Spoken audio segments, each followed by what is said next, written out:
Salve pessoal, bem-vindo a mais um podcast do esporte. Hoje um podcast mais curto, só para trazer aí um resumo do que vem acontecendo nas últimas semanas. Começar pelo Campeonato Carioca, né? O campeonato que a princípio tinha tudo pro poderoso Flamengo ser campeão carioca, né? Já na final da Taça Rio, né?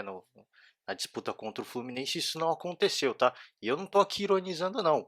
O poderoso Flamengo continua poderoso, porque na volta do futebol é, é, seguiu, acho que na mesma pegada, né? Um time com bastante sinergia, né? Os jogadores se entendendo muito bem. Um Pedro aí, ex-Fluminense, né? Que chegou chegando e vem confirmando, né? Fez um gol aí na final da Taça Rio, que o Fluminense acabou levando nas penalidades e acabou sendo uma surpresa, assim, não todo respeito ao Fluminense, não tem como a gente deixar de negar que foi de uma certa forma uma surpresa, porque o Flamengo era o franco favorito, né? E eu já tinha trazido aqui a discussão que o Fluminense era um dos times do Rio de Janeiro que não queriam a volta, né, nesse momento do Campeonato Carioca. Tá? O Fluminense preocupado, obviamente, com a questão da saúde, né, que ainda está em alta, né, os casos de corona, casos contaminados e mortos. Tá? Então, o Fluminense seguiu a mesma pegada, inclusive, do Botafogo, né, os dois times na semifinal protestaram em relação a essa volta do Campeonato Carioca, né? Mostraram aí, fizeram lá o seu protesto, levantaram faixas, a partida terminou empatada e o empate favorecia o Fluminense, então por isso que o Fluminense acabou indo para a final. Mas eram os dois times que não queriam essa volta, pelo menos nesse momento, né? Já tinham entrado até com pedido aí para não jogar e eles até houve aí um mal-estar de que o Flamengo poderia, o Flamengo vinha sendo favorecido, né? Então existia essa reclamação e por isso que acabou surpreendendo. Assim, eu particularmente, clássico é clássico, eu sempre falo isso. Em clássico tudo pode acontecer, mas para mim o Flamengo ia ser campeão não pela qualidade do elenco, que é indiscutível, mas porque o Fluminense estava com a cabeça de se preservar, aquela preocupação com a saúde dos atletas, dos profissionais. Então, eu acho que foi uma virada aí, né, uma surpresa, a gente pode dizer assim, porque é um time que, cara, já que a gente vai jogar, e essa é a esperança que eu tinha, de que, cara, já que a gente vai ter que jogar, vamos entrar e vamos dar o nosso melhor e vamos dar esse presente para nossa torcida. E foi isso que aconteceu, né? O Fluminense até saiu na frente, gol do Gilberto, mas o Pedro, que eu falei, acabou empatando e a partida foi para prorrogação. Brilhou o Muriel, que defendeu dois pênaltis e o Fluminense saiu campeão, né, da Taça Rio e adiou aí, né, o possível título do Flamengo, né? Agora a definição do campeão carioca vai ficar entre o Flamengo e o Fluminense, né? Duas partidas agora não, uma só, né? Porque a primeira já foi e o Flamengo já levou por 3-2 nessa essa primeira disputa, o Fluminense como mandante 3-2 não, 2-1, né? Olha eu cometendo gafe aqui. 2-1, Fluminense a princípio era o mandante, né, dessa partida. O gol do Fluminense foi de Evanilson. O Flamengo, é o que eu já tinha antecipado, o Pedro fez mais um. Depois o Michael fez o outro. Então o Flamengo segue sendo aí um time a ser batido, na minha opinião, porque é um time que mostra um entrosamento muito forte, né? Os principais jogadores foram mantidos, o Jorge Jesus foi mantido e os caras que chegaram mandando recado, né? Chegaram jogando muito. Então, o Flamengo para mim continua sendo o time a ser batido, mas o Fluminense mostrou aí que não dá para menosprezar, né? Não dá para desprezar ah, só porque eles não querem jogar, a gente vai ganhar fácil. Não é bem assim. É um clássico, tá? E fora a questão do clássico, pro Fluminense tem essa questão de honra. Estão fazendo a gente jogar contra a nossa vontade. Então, a gente vai jogar tudo que a gente tem. A gente vai endurecer. E o Odair Helma, para quem não se lembra, ex-internacional, é um técnico muito bom em montar times defensivos. Então, o Flamengo não vai ter vida fácil. E, claro, o Odair ficou parado esse tempo todo, né? Mas ele tem no seu jeito de jogar um time bem organizado defensivamente, tá?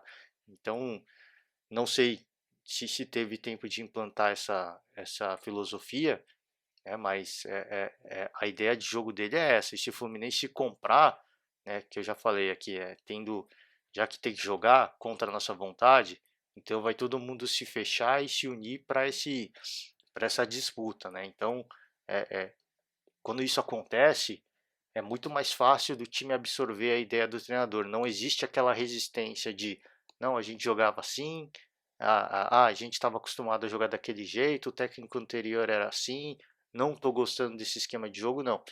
Nesse momento, essa vaidade não existe. Tá? O time aparentemente vai se fechar, vai todo mundo comprar a mesma ideia e entra um Fluminense muito forte.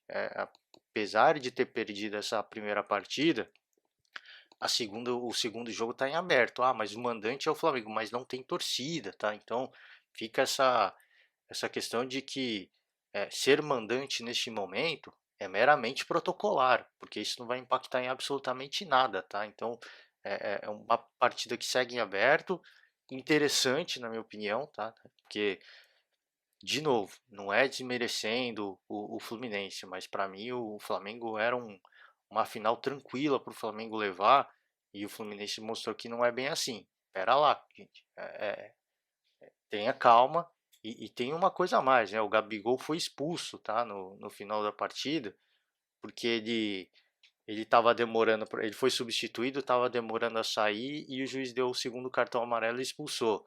Tá? O juiz relatou na súmula que teve um xingamento lá, então acabou sendo expulso e é um desfalque importante, tá? No setor ofensivo do Flamengo. Eu não preciso nem dizer aqui, né? Não só pela questão de ser artilheiro, mas também pela questão de que o Gabigol é um cara que naturalmente ele chama a marcação adversária e abre espaço para os seus companheiros. Então, esse é um ponto importante e que pode impactar, sim, não, não para diminuir poder ofensivo, mas para diminuir um pouco a qualidade, né? Porque o Gabigol era o cara do ano passado, junto com o Bruno Henrique, junto com o Everton Ribeiro, um comando de ataque, né, que tinha um entrosamento impressionante. Então você perde um pouco mais de entrosamento com a saída do Gabigol, nesse sentido, tá? Mas de forma alguma vai perder qualidade, vai continuar sendo um time muito forte, favorito, na minha opinião, sem dúvida nenhuma, para levar o campeonato carioca, mas é, é, não vou cravar, tá? Porque eu pelo menos acabei sendo surpreendido, fico contente, tá? Tem muito, eu costumo dizer aqui no podcast, tem muita gente que fica contrariado, né, quando erra. Eu não, eu fico feliz, porque isso mostra que o futebol é um esporte, e não só o futebol, né, qualquer esporte, né? O esporte ele tem dessas coisas, ele tem dessas magias, né, que a gente acha que um time é muito favorito, que vai ganhar fácil e de repente a gente é surpreendido. E isso eu acho que é o bacana do esporte. É isso que é, a gente a gente acredita que o resultado vai acontecer, mas o resultado só acontece quando ele é jogado. E isso eu acho que é o mais bacana e, e eu acho que tem que parabenizar sim o Fluminense porque por toda essa questão de não querer jogar, de entrar em campo contrariado, de tentar reverter a decisão na justiça, teve que jogar. Então, já que a gente vai jogar, vamos fazer a nossa parte. Então, foi legal isso e eu espero ver uma postura semelhante, né, nesse último jogo aí para definir o campeão carioca, tá? Então, vamos pular agora rapidinho para o Campeonato Paulista, porque o Campeonato Paulista agora já tem definição de volta, né? Dia 22 de julho. Para quem não se lembra, o Campeonato Paulista parou em março, né? Se eu não me engano, dia 16 de março. Olha quanto tempo já faz, né? E mesmo assim, se dizia que o campeonato poderia voltar só em agosto. Então, ele retorna agora em 22 de julho. O estado de São Paulo, em termos de coronavírus, está numa situação estável, né? O número de infectados e de mortes não é baixo, mas está instável, está estável, né? O número é o mesmo. Cara, assim, eu vi muita gente, e eu concordo, assim, de certa forma, que o brasileiro, de um modo geral, começou a meio que banalizar as mortes, né?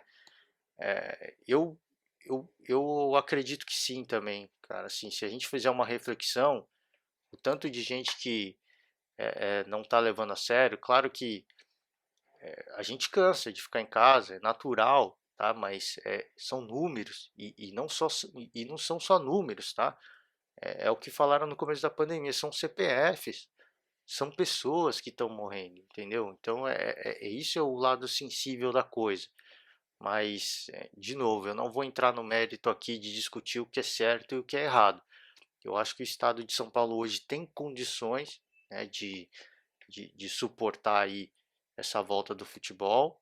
E mais uma vez eu deixo aqui a minha reflexão, né? Não estou aqui discutindo se é certo, se é errado, se dá para voltar ou não dá para voltar. A questão é que o futebol vai gerar aglomeração, não dentro do estádio, mas fora dos estádios. O jogo, a final entre o Fluminense e o Flamengo na Taça Rio, eu não sei, sinceramente eu não sei se teve aglomeração, né? Comemoração de torcedores do Fluminense aí. Mas, e se alguém tiver essa notícia, pode me passar aqui. Mas é natural que isso aconteça, tá? À medida que os campeonatos começam a ocorrer, vão acontecer clássicos. Então é natural que haja essa aglomeração, essa comemoração, ainda mais em São Paulo, no Rio, onde os bares também já abriram. Isso tende a ser algo ainda mais que vai acontecer com ainda mais frequência. Então, eu acho que o Estado tem que estar em condições de dar esse suporte em termos de saúde para essa população. O Estado de São Paulo, a princípio, pelo que a gente vê pelas notícias, tem condições. Então, eu acho que tem condição para a volta. Mas, de novo, que a gente de certa forma está banalizando as mortes. Eu acho que isso está acontecendo de fato e não é só mortes por coronavírus, né? Mortes por outros diversos fatores, né? Que a gente costuma banalizar porque a gente só vê número, é número atrás de número atrás de número, mas não é isso. Acho que a gente tem que ter essa sensibilidade de entender que são pessoas, né? Que deixaram pessoas que, cara, pensa aí, é só você parar para pensar, alguém que é muito próximo de você, um amigo, um familiar, é uma pessoa, cara, ela é importante para você. E essas pessoas que estão morrendo são importantes para as outras pessoas. Eu acho que é isso que a gente tem que ter essa sensibilidade. Não é só um número. Dá para a gente voltar? Dá para a gente voltar com os protocolos corretos. Mas a gente não pode esquecer que não é só um número. São pessoas e a preocupação dos times, como é o caso do Fluminense e do Botafogo, ela é louvável sim, tá? Por mais que, independentemente da questão, qual que seja o argumento que eles estejam usando, não é o momento de voltar, porque a gente quer preservar os nossos jogadores, os nossos profissionais. É louvável isso, e eu acho que você negligenciar isso, aí é aí que está o erro, né? Você negligenciar a preocupação de outra pessoa com relação à pandemia. Mas em relação ao futebol carioca, do futebol o paulista, perdão, paulista existe um consenso, tá? Essa antecipação do campeonato, eu acho que veio muito mais pela questão do campeonato brasileiro do que por qualquer outra coisa. Porque o grande questionamento dos clubes paulistas era que o Campeonato Paulista iria acontecer junto com o início do Campeonato Brasileiro. E isso é um fator negativo, né? Para os clubes paulistas ia ser algo que ia influenciar na performance dos atletas. E de certa forma vai influenciar, porque se eu não me engano, o Campeonato Paulista vai acabar e assim, na sequência mesmo, não é? É questão de um dia, não sei se é um dia ou mesmo dia, eu ouvi falar ontem, anteontem, assim, vai acabar e já começa o Brasileirão, não vai ter nem tempo de descanso. Vai acabar influenciando sim, mas vai impactar muito menos do que seria se o Campeonato Paulista voltasse em agosto. Então, eu acho que houve sim um, um pedido dos clubes paulistas para antecipar um pouquinho essa volta, não muito, mas um pouquinho, para que esse início de Brasileirão não aconteça junto com o Campeonato Paulista, porque aí sim teria um impacto muito forte nos clubes que jogam a Série A, aí, o Palmeiras, o Corinthians, o São Paulo Santos, tá? Então haveria sim um, um, um, um impacto, tá? Já dei o destaque para o Palmeiras, porque eu preciso falar de Palmeiras, tá? Falar de Dudu, a princípio vai sair do Palmeiras mesmo, tá? O Dudu essa semana, pelo que eu vi aqui, vai lá pro, pro Catar fazer exame e assinar com Aldo Raio. Não sei se é essa pronúncia correta, tá? Peço desculpa se eu falei errado, mas parece que a negociação vai acontecer de fato e uma perda grande para o Palmeiras. Isso sem dúvida nenhuma, não tem como a gente minimizar isso, tá? O Dudu é o cara, personificação dessa nova fase do Palmeiras, essa onda de, de, de títulos aí que veio, títulos recentes que veio o Palmeiras, o Dudu é a personificação desse elenco. E a saída dele traz questionamentos, né? Porque assim, o Dudu era o único cara que a gente podia dizer que era uma unanimidade, que ia jogar todas as partidas. Agora não, a gente não tem um protagonista como o Dudu. Tem jogadores queridos pela torcida, o caso do Felipe Melo. É um cara que é muito querido pela torcida, mas ele não é uma unanimidade. Tá? Ele não, até pela questão da idade, o Felipe Melo não é um cara que consegue jogar todos os jogos. E aqui não tô falando que o Felipe Melo é velho, não. Nada disso. É um cara que fisicamente a forma física do Felipe Melo é de fazer inveja para muita gente, para muito garoto, inclusive. Mas é natural, cara. Assim, com a idade existem cuidados a mais e não tem condição do Felipe Melo, por exemplo, até por ser um cara defensivo, de marcação, de ter que ter uma intensidade de marcação, de saída de bola. É um cara que vai ter um desgaste um pouco mais elevado, então não é um cara que consegue estar presente sempre.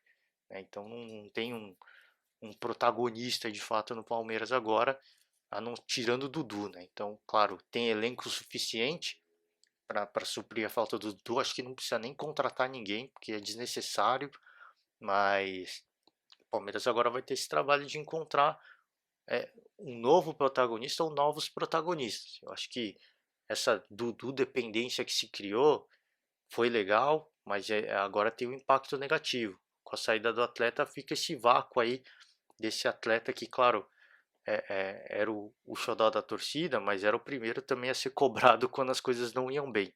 Então, vai ficar esse vazio a princípio, mas o que eu falei, se souber trabalhar o Luxemburgo, vai ter tudo para retomar aí o futebol sem grandes, sem sentir tanto essa saída do Dudu. Então, a gente fica na expectativa, né, para ver como é que o Palmeiras vai se organizar, se vai procurar reforço, enfim. Fato é que é uma perda que vai ser sentida no começo, mas que, na minha opinião, o Palmeiras, pelo elenco que tem, que montou aí nos últimos anos, tem totais condições, né, de suprir a falta do Dudu, tá certo? Hoje o que eu falei, um podcast mais curto, vou encerrando por aqui. Se eu cometi algum erro, quiser que eu fale de outro campeonato estadual, deixa o seu comentário aí embaixo. Eu acabo focando mais em futebol paulista e carioca, porque é o que é mais próximo de mim, acabo acompanhando um pouco mais de notícias sobre. O carioca, óbvio, porque foi o primeiro a voltar, então a gente eu pelo menos costumo ter mais informação do futebol aqui do Sudeste, mas quiser que eu comente de outro estadual, é só deixar o seu comentário aqui, a gente volta, a gente faz um podcast para falar um pouco mais sobre o seu time do coração, o estadual aí que está mais próximo de você, tá certo? Fiquem bem, galera, se cuidem, se protejam, protejam as pessoas queridas, e aí a gente tenta voltar semana que vem, se não na semana que vem, na outra, para trazer um pouco mais de informação para vocês, tá certo? Informação e debate, né? Então, traz a notícia, se não tiver, a gente vai reunindo notícias aqui das semanas e traz para vocês, tá certo? Valeu, galera, um forte abraço e até a próxima. Tchau.